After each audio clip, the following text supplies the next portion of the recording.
For exactly 20 years, 7 months, and 4 days, billionaire CEO Victoria Kensington had not felt the ground beneath her feet.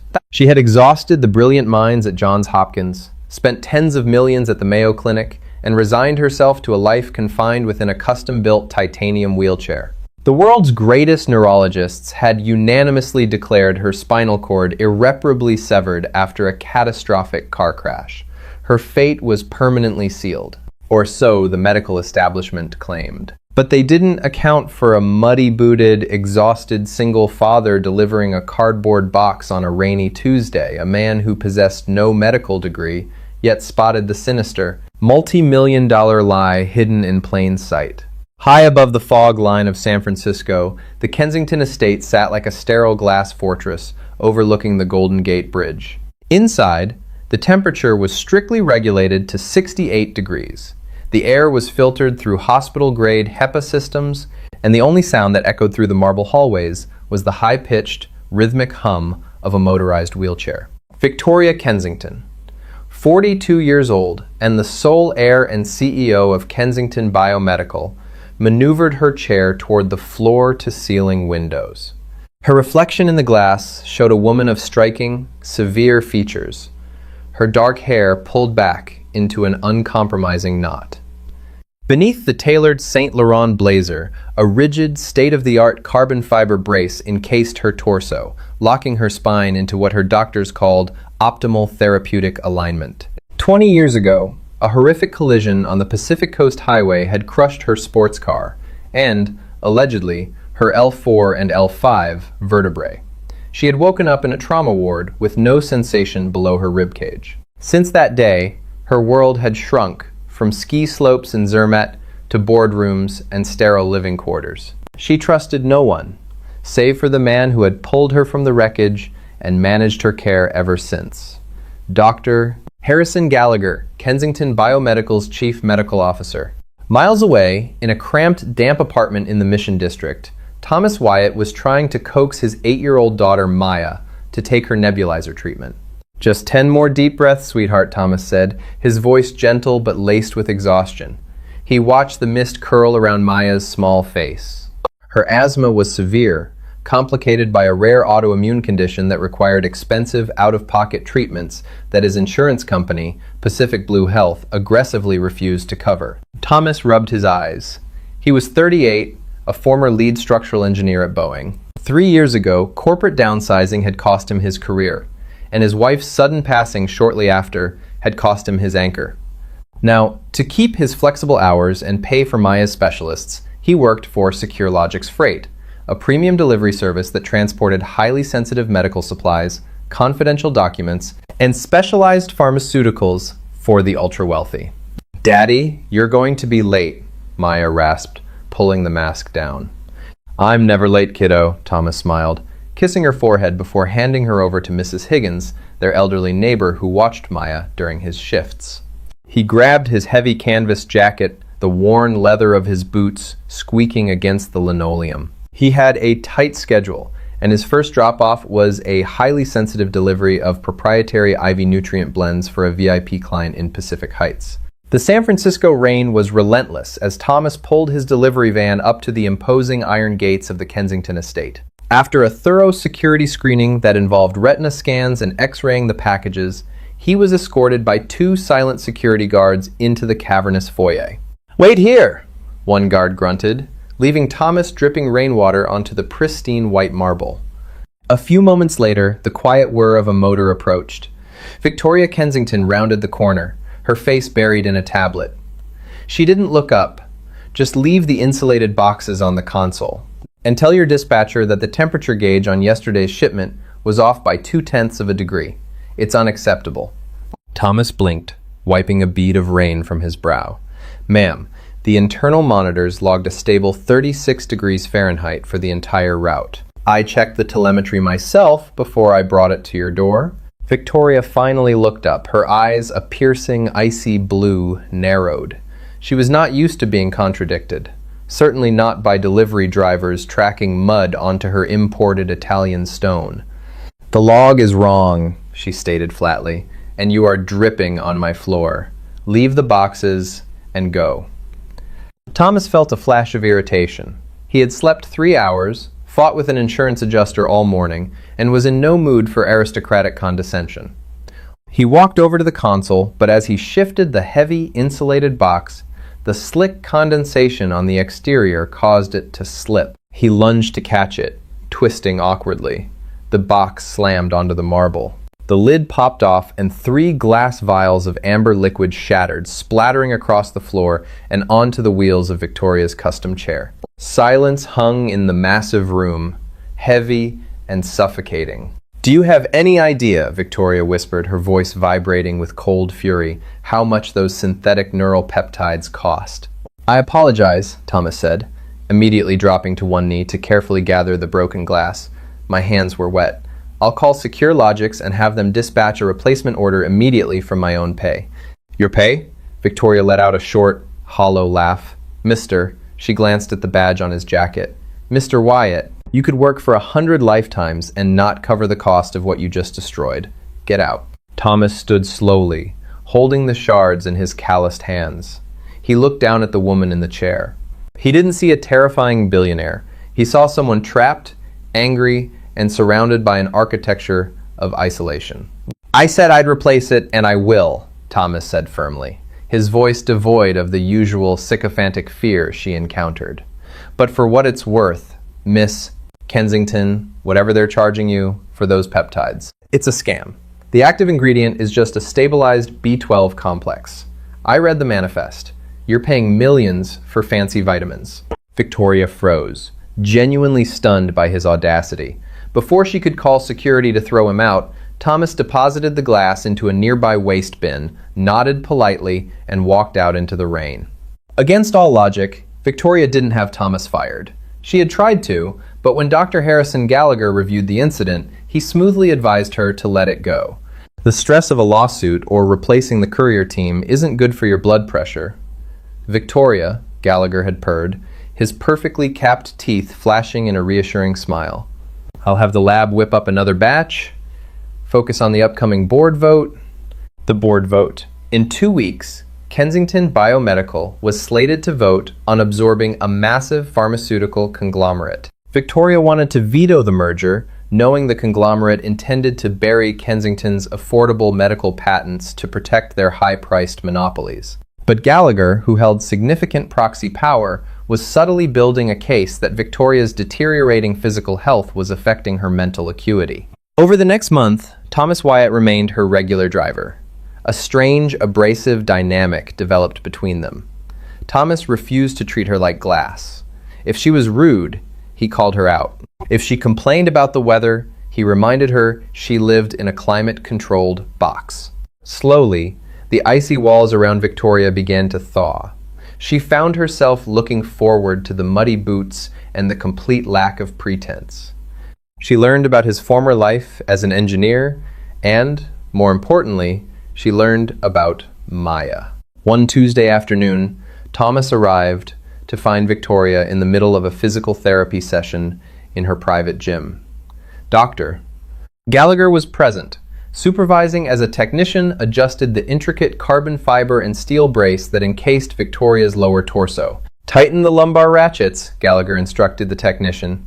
"We need absolute compression on the lower thoracic vertebrae to prevent muscle spasms." Thomas stood in the doorway, holding a fresh box of medical supplies. He watched the technician crank the dials on the back of the brace. Victoria grimaced, her hands gripping the armrests of her chair until her knuckles turned white. Thomas's eyes narrowed. His mind, trained for decades in structural load-bearing, stress distribution, and mechanical failure points, automatically analyzed the brace. He looked at the angle of the struts, the tension of the straps, and the direct pressure points applied to her spine. "That's completely backward," Thomas muttered. Gallagher turned, his impeccably groomed eyebrows raised in annoyance. "Excuse me?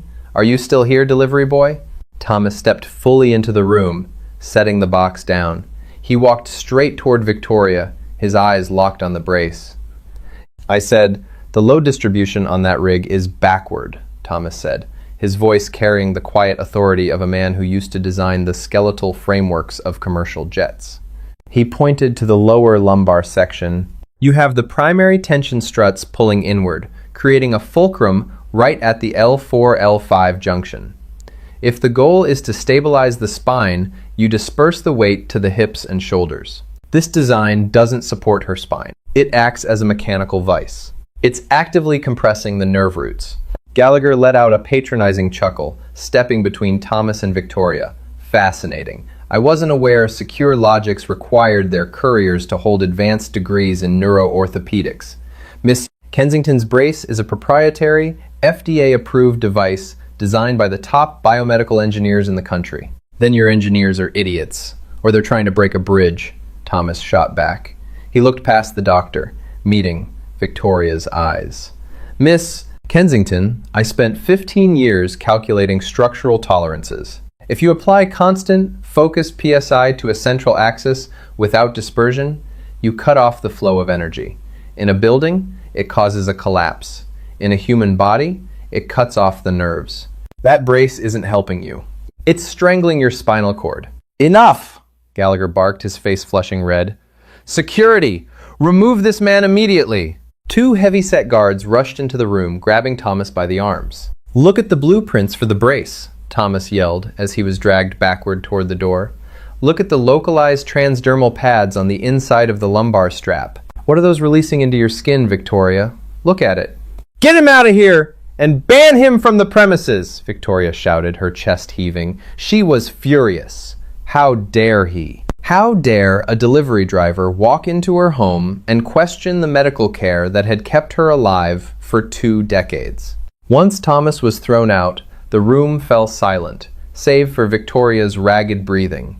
Gallagher placed a soothing, manicured hand on her shoulder. I am so sorry about that, Victoria, Gallagher said softly. The man is clearly unhinged.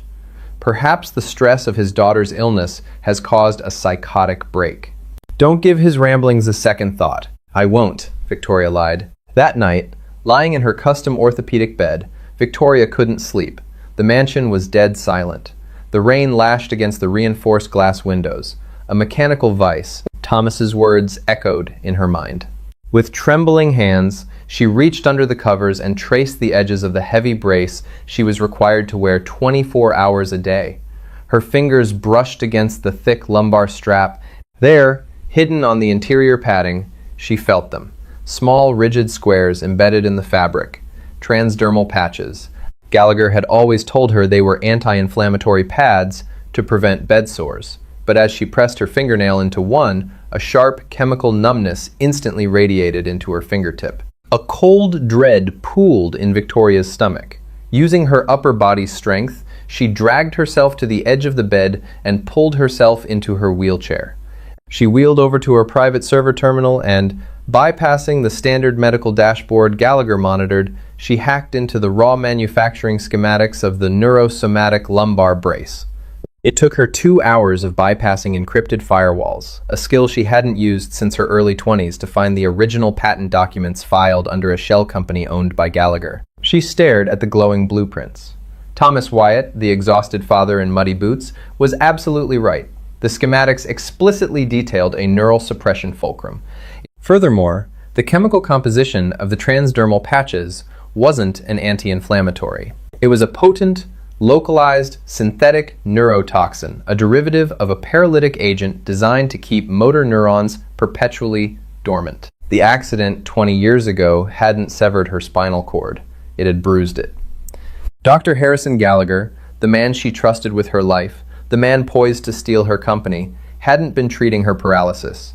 He had been creating it. For 3 days, Victoria did not leave her bedroom. She canceled all video conferences and locked the master suite doors, claiming a severe migraine. In truth, she was fighting a war inside her own body. The moment she had unbuckled the brace and thrown it across the room, the withdrawal began. The synthetic neurotoxin had essentially chemically castrated her lower nervous system for 20 years. As the drug began to clear her system, the dormant nerves began to fire, wildly and violently. It was an agony unlike anything she had ever known.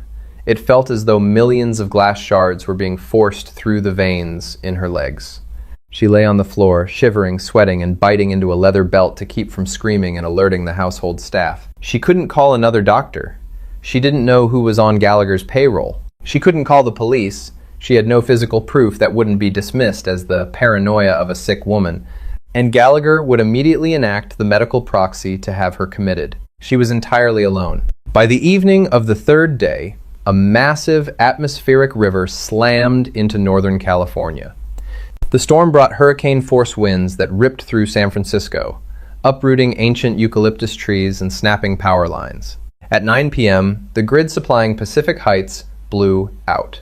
Inside the Kensington mansion, the lights flickered and died. Normally, the massive diesel backup generators would kick in within 10 seconds. Victoria lay on the hardwood floor, gasping for air, waiting for the familiar hum of the generators. 10 seconds passed, then 30, then a minute. Total darkness, total silence. Gallagher, he knew. He monitored her biometric outputs from the brace remotely. When her vitals flatlined on his server because she took the brace off, he must have realized she discovered the truth. He had sabotaged the generators. The electronic locks on the mansion's doors would default to a deadbolt lockdown in a power failure. She was trapped in a freezing, pitch-black house, unable to walk, suffering from severe neurological withdrawal. Across the city, Thomas Wyatt was sitting in the dark in his apartment, watching the storm rage. Maya was fast asleep, her breathing steady. Thomas couldn't stop thinking about the look in Victoria's eyes when he was dragged out. He couldn't shake the guilt of overstepping, but his engineer's intuition screamed that he was right.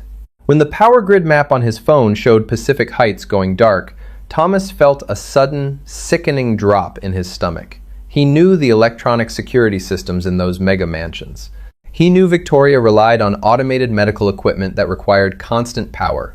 "Mrs. Higgins," Thomas said, gently shaking his neighbor awake in the armchair where she was dozing, "I need you to stay with Maya. I have to go out." "In this weather, Tommy? Are you mad?" "I have to," Thomas said, grabbing his heavy maglite and a crowbar from his toolbox. It took Thomas an hour to navigate the debris-filled streets in his heavy delivery van. When he finally reached the Kensington estate, the iron gates were locked tight, the security cameras dead. He didn't hesitate. He climbed the slick, rain-slick stone wall, tearing his hands on the wrought iron spikes at the top, and dropped into the manicured courtyard. He ran to the front door. Locked. He moved to the side of the house, smashing a reinforced glass patio door with his crowbar. The alarm system was dead. He stepped inside, sweeping the beam of his flashlight across the cavernous, dark rooms. "Victoria!" he shouted, his voice echoing off the marble. He ran up the sweeping staircase, taking the steps 2 at a time. He reached the master suite. The double doors were locked. Thomas wedged the crowbar into the seam and threw his entire weight against it. The wood splintered, and the doors burst open. The beam of his flashlight cut through the darkness and found her. Victoria was curled into a fetal position on the floor near her bed, trembling violently, drenched in sweat. She looked pale, fragile, and utterly broken, a stark contrast to the imperious CEO he had met weeks ago. Thomas dropped the crowbar and slid to his knees beside her. "Victoria, hey, it's me. It's Thomas." She opened her eyes, struggling to focus on his face. You came back." "Of course I came back," he said softly, taking off his dry canvas jacket and draping it over her freezing shoulders. "The power is out. You're freezing. Where is your emergency medication?" "No meds," she gasped, her hands gripping his shirt. "No more. You were right, Thomas. The brace. It was poisoning me. Gallagher. He's been keeping me paralyzed." Thomas felt a cold shockwave hit his chest. He looked at the heavy carbon fiber brace discarded in the corner of the room. The sheer evil of it was staggering. "We need to get you to a hospital," Thomas said, sliding his arms under her shoulders and knees. "A real hospital, not one owned by your company." "It hurts," she sobbed, a sound of pure vulnerability escaping her lips. "Thomas, my legs. It feels like they are on fire." "That's the nerves waking up. It means they're alive," Thomas said, his voice steady, offering a strength she desperately needed. "I'm going to lift you up. Ready? 1, 2, 3. As Thomas lifted her off the cold floor, Victoria let out a sharp cry of pain. Her body tensed involuntarily. And then it happened. As Thomas held her weight, He felt a sudden, distinct pressure against his left forearm, which was supporting her legs. It wasn't gravity, it was a muscle contraction. He froze, shining the flashlight down. Victoria's right foot, encased in a thick woolen sock, moved. It was a small, jerky motion, a mere twitch of the ankle, but in the 20 years since the accident, it was the most monumental movement she had ever made. Victoria stared at her foot, her breath catching in her throat. The pain momentarily vanished, replaced by an overwhelming, impossible shock. She looked up at Thomas, tears streaming down her face, mixing with the sweat. "Did you see that?" she whispered, her voice trembling. Thomas looked into her eyes, a fierce, determined smile breaking across his face. "I saw it. You're coming back to life, Victoria. Now, let's get you out of this tomb." The flicker of movement in Victoria's foot was a miracle.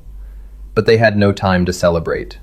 A heavy, rhythmic thud echoed from the ground floor, followed by the unmistakable sound of breaking glass. Thomas instantly switched off his flashlight. He pressed his hand over Victoria's mouth, his eyes adjusting to the pitch black of the master suite. "Check the backup generators first." A harsh voice carried up the sweeping staircase. It wasn't the police. It was Richard, the head of Kensington's private security detail, a man fiercely loyal to Dr. Gallagher. The boss said the biometric telemetry flatlined an hour ago. "Sweep the rooms. If the cold hasn't finished her off, we make it look like a tragic fall in the dark." Victoria's eyes went wide with terror above Thomas's hand. The reality of Gallagher's betrayal slammed into her with a final, brutal clarity. He wasn't just going to let her die. He had sent his men to ensure the job was done before the storm cleared. "Hold on to my neck," Thomas whispered, lifting her effortlessly into his arms. He didn't take her toward the main hallway.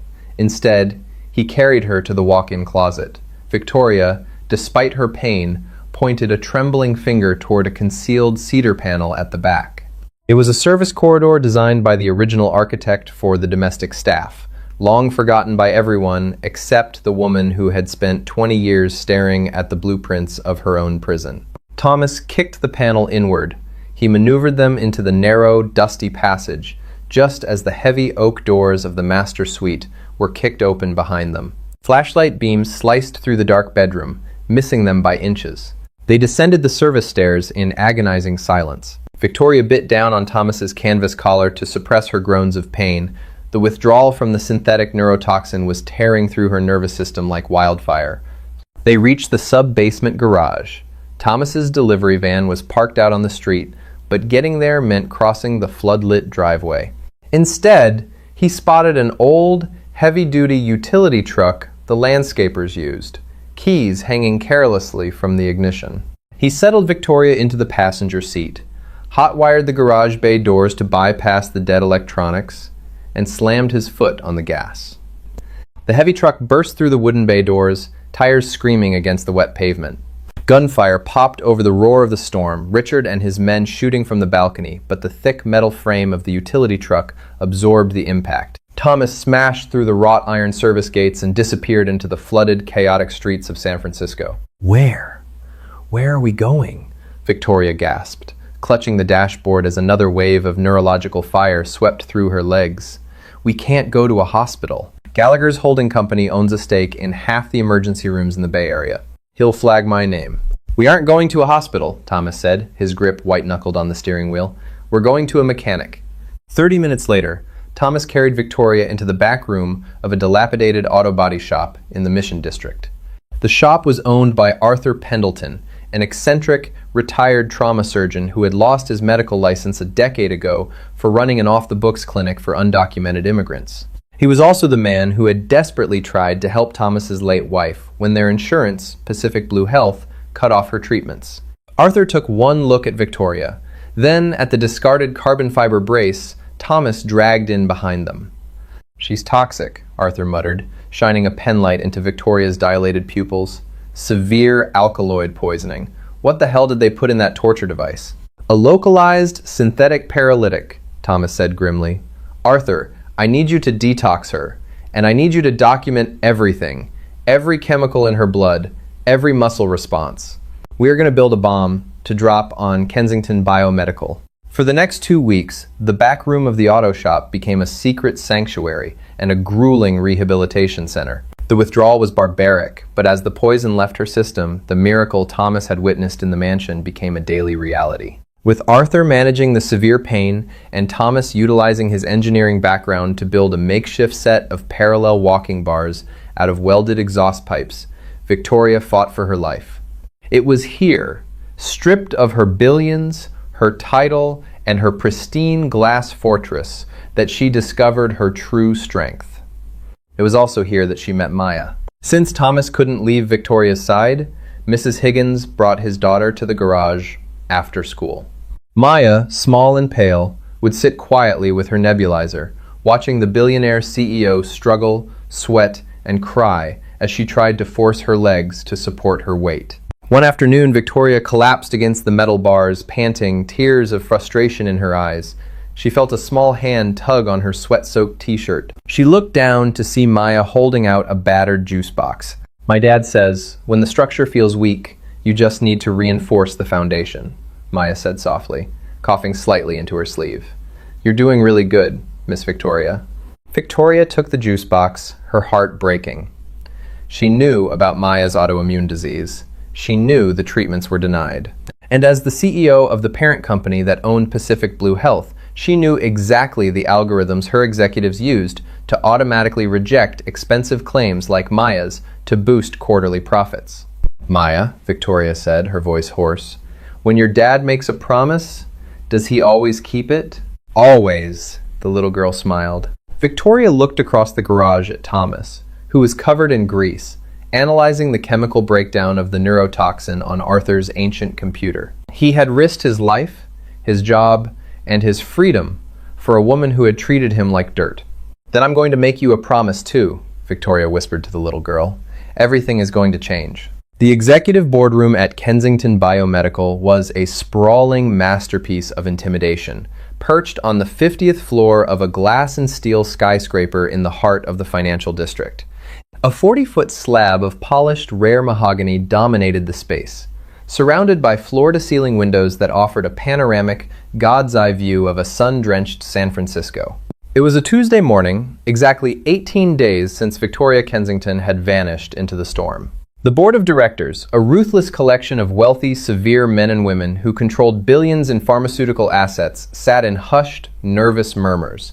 At the head of the table stood Dr. Harrison Gallagher. He wore a custom-tailored, charcoal Brioni suit, his silver hair perfectly coiffed, his expression painted in a masterclass of solemn, dignified grief. "Ladies and gentlemen of the board," Gallagher began, his baritone voice echoing smoothly off the acoustic glass panels. He pressed a hand over his heart, looking down at the empty leather chair at the opposite end of the table. "It is with a profoundly heavy heart that I must finally address the tragic elephant in the room. As you are all aware, our beloved CEO, Victoria, has been missing for over 2 weeks. The Coast Guard and local authorities have exhausted their search perimeters." A low murmur rippled through the room. A board member named William cleared his throat. "Harrison, the press is circling. The stock is taking a hit. We need a definitive statement." "And you shall have one," Gallagher continued smoothly. "Given her severely deteriorating physical condition and the intense psychological strain she has been under recently, which I have documented extensively in my medical files, we must prepare for the absolute worst. It is a devastating personal loss. But Kensington Biomedical is a titan, and it must survive. As her designated medical proxy and the second largest shareholder, the bylaws dictate that I step in as interim CEO." Gallagher picked up a thick, gold-embossed folder. "My first official act is to authorize the immediate merger with Apex Pharmaceuticals. Yes, it means liquidating our affordable care division, but this deal will secure our market dominance and our financial legacy for a century. We vote now." "The only thing you're securing is a cell in federal prison, Harrison." The voice was not loud, but it cut through the cavernous boardroom like the sharp crack of a whip. Every single head snapped toward the heavy mahogany double doors.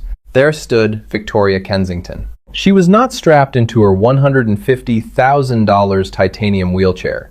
She was not encased in the restrictive, suffocating carbon fiber brace that had defined her existence for 2 decades. She was standing. She leaned heavily on a pair of sleek, custom-machined aluminum forearm crutches. Her legs, hidden beneath a sharply tailored navy trousers, were visibly shaking from the sheer exertion of holding her own weight, but her posture was uncompromisingly straight. Her icy blue eyes locked onto Gallagher with the intensity of a predator that had finally cornered its prey. Beside her, solid as a mountain and radiating quiet menace, stood Thomas Wyatt. He wore a clean but worn charcoal suit, his broad shoulders squared, holding a heavily scarred leather briefcase. The color instantly drained from Gallagher's face, leaving him looking like a wax figure left out in the sun. He stumbled backward, knocking his crystal water glass onto the polished wood, the water pooling like a spilled secret. "Victoria, you're alive. The authorities thought you were dead." "You hoped I was dead," Victoria corrected, her voice dripping with venomous clarity. She took a slow, deliberate step forward. Clack. The rubber tip of her right crutch hit the hardwood floor. Clack. The left followed. The sound was deafening in the absolutely silent room.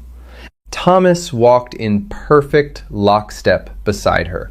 He kept his hands hovering just inches from her elbows, ready to catch her if her atrophied muscles gave out, but he fundamentally respected her enough to let her take every agonizing step on her own. She reached the opposite end of the table, gripping the edge of her empty leather chair, and stared down the board of directors. "There will be no merger with Apex Pharmaceuticals," Victoria announced, her voice gaining strength. "And as of this exact fraction of a second, Dr. Harrison Gallagher is terminated from this company, stripped of his medical license, and facing 20 years to life for attempted murder, corporate espionage, and gross medical malpractice." "She's completely insane," Gallagher finally shrieked, his polished, aristocratic veneer shattering into a million pieces. "Security! Someone grab her! She's having a violent, psychotic break from her medications. Look at her! She can't even stand properly!" "I am standing well enough to watch you fall to your knees," Victoria replied coldly. Thomas stepped forward. He hoisted the heavy leather briefcase onto the mahogany table and snapped the brass locks open. He pulled out the modified, heavy carbon fiber brace and slammed it down right in the center of the table. Next to it, he dropped a massive stack of medical and financial documents. "This is the proprietary neurosomatic brace Dr. Gallagher forced Miss Kensington to wear for 20 years, Thomas addressed the board, his voice projecting with the absolute, unquestionable authority of a man who dealt in facts, gravity, and steel. "My name is Thomas Wyatt. I am a former lead structural engineer. I have documented with complete mechanical schematics how this device was explicitly built not to support a damaged spine, but to act as a mechanical vice. It was intentionally engineered to apply localized extreme compression to the L4 and L5 nerve roots." Thomas flipped open the toxicological files Arthur Pendleton had painstakingly prepared in the auto shop. Furthermore, the interior lumbar padding contains a localized, highly concentrated synthetic paralytic. Gallagher patented it 12 years ago under a dummy corporation registered in the Cayman Islands. He didn't treat her paralysis. He manufactured it. He kept her strapped in a chair to control her proxy votes, and to eventually sell this company for parts while she withered away in a glass box. The boardroom erupted into total, unmitigated chaos. Wealthy board members scrambled out of their chairs to grab the documents, their eyes widening in horror as they read the undeniable chemical breakdowns, the engineering blueprints, and the bulletproof financial trails connecting Gallagher to the offshore shell company. Realizing he had lost the room, Gallagher lunged for the side exit. But as he violently yanked the door open, he found himself chest to chest with 2 stern-faced FBI agents and a very smug-looking senior detective from the SFPD. Arthur Pendleton had made some incredibly strategic phone calls to old colleagues, ensuring the authorities were waiting in the lobby exactly on cue. Harrison Gallagher, the lead federal agent, said, aggressively spinning the doctor around and slapping heavy steel handcuffs onto his wrists. "You are under arrest. You have the right to remain silent, and I highly suggest you use it." As Gallagher was dragged away, screaming obscenities and threatening lawsuits that would never happen, Victoria looked down the length of the table. The board members were staring at her in stunned, terrified silence, waiting for the axe to fall on them next. "Now," Victoria said, taking a deep, shuddering breath, feeling the glorious, white-hot ache of the muscles in her legs, a pain that meant she was alive. "If everyone would kindly take their seats. We have a massive company to rebuild, and our very first order of business is completely gutting the claim denial algorithm at Pacific Blue Health." It took a full year for the dust to settle. The scandal rocked the global medical establishment to its core, generating countless documentaries and a massive federal overhaul of proprietary medical patents. Kensington Biomedical, under Victoria's fierce, uncompromising, and renewed leadership, canceled the monopoly-driven merger. Instead, she aggressively pivoted the company's massive resources toward affordable, accessible autoimmune treatments and advanced structural orthopedics. She never returned to the sterile glass fortress in Pacific Heights. She sold the property to a tech billionaire and bought a sprawling, warm, single-story ranch house in Marin County. It was filled with natural light, wide open spaces, dogs, and absolutely no stairs. On a bright, breezy Sunday afternoon, Victoria sat on the back patio. She wasn't using the forearm crutches anymore, just a single, elegant wooden cane resting against her chair. She watched with a soft, genuine smile as Thomas, who was now the fiercely protective head of biomechanical engineering for Kensington's new prosthetic division, chased a laughing, wildly energetic Maya across the lush green lawn. Maya hadn't needed to use her nebulizer in over 6 months. Her new, fully covered, top-tier treatments had put her rare condition into total remission. Thomas jogged over to the patio, slightly out of breath, the afternoon sun catching the silver starting to show in his hair. He handed Victoria a glass of iced tea and sat down beside her, his rough, calloused hand naturally and easily finding hers. "You know," Thomas smiled, looking out at his daughter before turning his warm brown eyes to Victoria, "I was looking at the telemetry on your new leg braces this morning. You're showing a 98% muscle recovery. Structurally speaking, Miss Kensington, you're entirely sound." Victoria leaned her head against his shoulder, feeling the solid, honest weight of the man who had torn down her prison with his bare hands. "Well," she murmured, squeezing his fingers, "I had a pretty good engineer. Sometimes the most miraculous cures aren't found in billion-dollar laboratories or the hands of world-renowned surgeons. Sometimes the answer arrives in a battered delivery van, carried by someone who simply refuses to look away from the truth." Victoria's wealth couldn't save her from the greed of those she trusted, but Thomas's sharp mind and fierce compassion broke the chains of a 20-year lie. Their story is a powerful reminder that our greatest strength isn't just in our bones or our bank accounts. It's in the people who stand by us when we are at our lowest, ready to help us fight our way back into the light. If this story of betrayal, resilience, and ultimate justice moved you, please hit that like button. Share this video to remind others that the truth always finds a way out of the dark. And don't forget to subscribe for more incredible, real-life stories of triumph against all odds.